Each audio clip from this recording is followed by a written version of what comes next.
Hello friends. आज हम महाकवि कालिदास के बारे में कुछ महत्वपूर्ण फैक्ट्स को डिस्कस करने वाले हैं। दोस्तों, जब महाकवि कालिदास काली की उपासना करके, जब विद्या प्राप्त करके, ज्ञान प्राप्त करके अपने घर वापस आते हैं तो उनका प्रथम कथन था अनाव्रत कपाटम द्वारम देहि, अर्थात दरवाज़ा खोलो।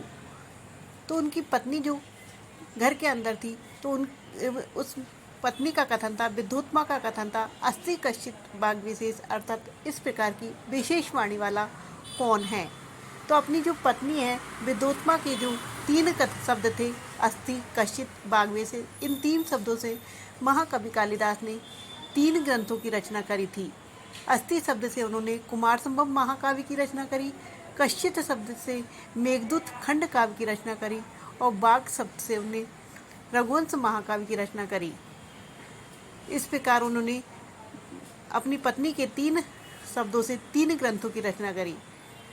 और महाकवि कालिदास को निम्न उपाधियों से भी जानते हैं, जैसे दीपशिखा कालिदास, उन्हें रघुवंश महाकाव्य की वजह से दीपशिखा कालिदास के नाम से जानते हैं। उन्हें उपमा सम्राट के नाम से जानते हैं, इसीलिए उन्हें उपमा कालिदास से यह उक्ति भी प्रसिद्ध है। तथा उन्हें कवि कुलगुरु, अर्थात सभी जो कवि है, कवि रूपी जो कुल है, उनके गुरु के रूप में जानते हैं। ये उपाधि उन्हें जयदेव ने दी थी। तथा कविता कामनी का विलास, उनके महाकाव्यों में, उनके ग्रंथों में सभी प्रकार के रस उपलब्ध होते, इसलिए उन्हें कविता कामनी का विलास भी कहते हैं। रघुवंश महाकाव्य के कारण उन्हें रघुकार भी कहते हैं। तथा विक्रमादित्य के सभा के वे नवरत्न भी थे। इस प्रकार उनकी अनेक उपाधियाँ थी। Thank you for watching.